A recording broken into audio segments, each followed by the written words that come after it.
السلام البنات، كي دايرين؟ لاباس عليكم؟ مزيانين؟ هانيين؟ نتمنى تكونوا كلكم على خير وبخير وانتم كتشاهدوا هذا الفيديو. اليوم جيت معكم فيديو جديد، غادي نشارك معكم هاد الطويجن اللي كيجي رائع وكيجي لذيذ وساهل وزوين بزاف، اللي بغيوه الوليدات وتبغيوه حتى نتوما.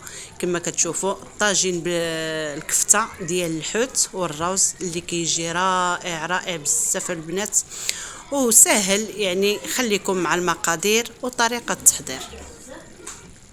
هنايا البنات كما كتشوفوا عندي كيلو ديال الحوت السردين، كما كتشوفوا راه باقي طري، يلاه جبته.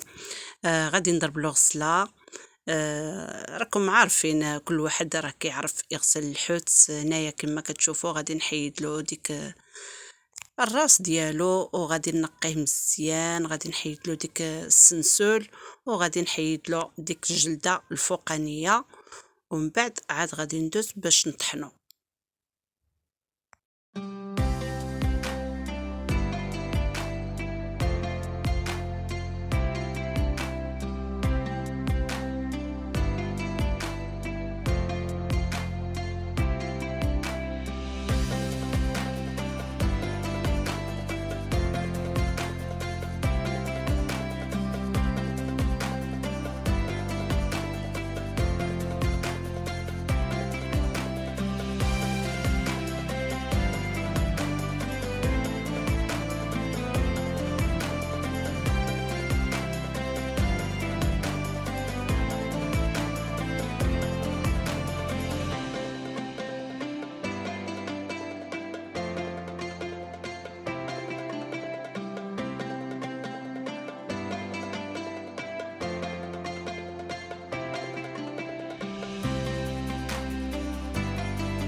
وهنايا البنات كما كتشوفوا من بعد ما نقيت له الشوك ديالو وديك الجلده الفوقانيه غادي ندوز باش غادي نقطعو. انا كنفضل انني نقطعو بهاد القطاعه ديال الربيع حسن ما انني نطحنو في الهاشوار، لان ملي كطحنيه في الهاشوار كيبقى عامر بالشوك البنات، داك الشوك ما كيتطحنش. ولكن هنايا صراحه الله هاد القطاعه ديك ديك الشوك كيدقدق ما كيبقاش نهائيا باين. صافي هنايا دقيت الثومه عفوا والسحتر والقزبر ومعدنوس مع شويه ديال الملحه اللي دقيتهم مزيان. غادي نشربل بهم هاد الكفته ديال الحوت. درت شويه هنا في الكفته وشويه غادي نخليه باش غادي نديرو في مطيشه.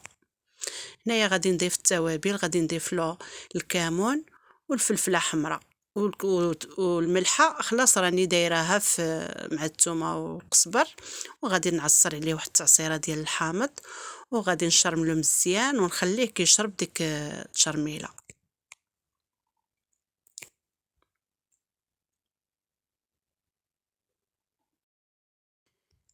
هنايا البنات كما كتشوفوا غادي ندوز باش نوجد التشرميله اللي غادي ندير بها ديك الكفته. غادي نشد واحد البصله كبيره، غادي نحكها في الحكاكه الغليظه، وغادي نشد عاوتاني مطيشه غادي نحكها بوحديتها وغادي نخليه حتى كيتشحر البصله، عاد كنرد عليها مطيشه. صافي هنايا رديت ديك البصيله ديالي كتشحر، غادي نخليها تتشحر شويه مزيان وعاد غادي نكب عليها مطيشه. هنايا سلقت شويه ديال الرز، شويه غادي نديرو مع الكفته، غادي نعفتو شويه هكا بالفورشيط وغادي نديرو مع الكفته، وشويه غادي نديرو في الطاجين.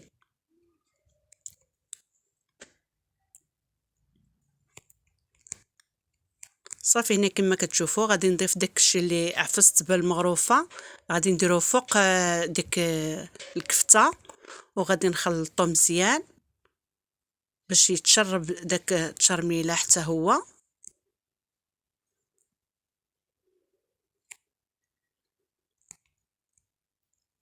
وهنايا غادي ندوز باش ندير ديك مطيشه فوق ديك البصيله. من بعد ما تشحرت ليا غادي نضيف عليها داك الربيع اللي خليت اللي دقيت، الثومه والقزبر وشويه ديال السحتر والربيع، خلاص المعدنوس والقزبر. صافي غادي نخلط داك الخليط ديالي مزيان ونخليه، غادي نزيد عليه شويه ديال الماء باش كطيب ليا مطيشه والبصيله. وهنايا غادي ندير التوابل.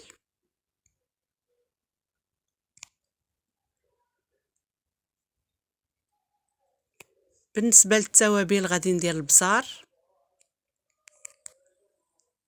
شويه ديال الكمون،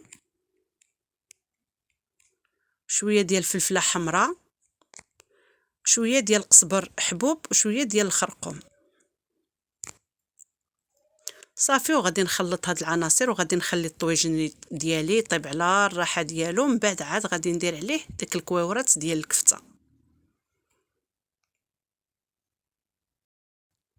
هنايا من بعد ما طاب ليا ديك البصيله ومطيشه غادي نضيف عليهم ديك شويه ديال الروز اللي درت اللي بقى ليا في الشبكه، وغادي نخليه كيتشحر واحد شويه وغادي نضيف عليه الكفته.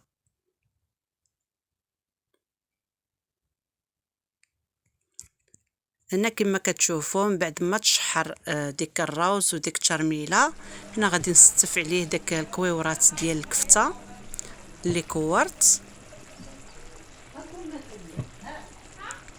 نستف ديك الكويورات ونرجع معكم.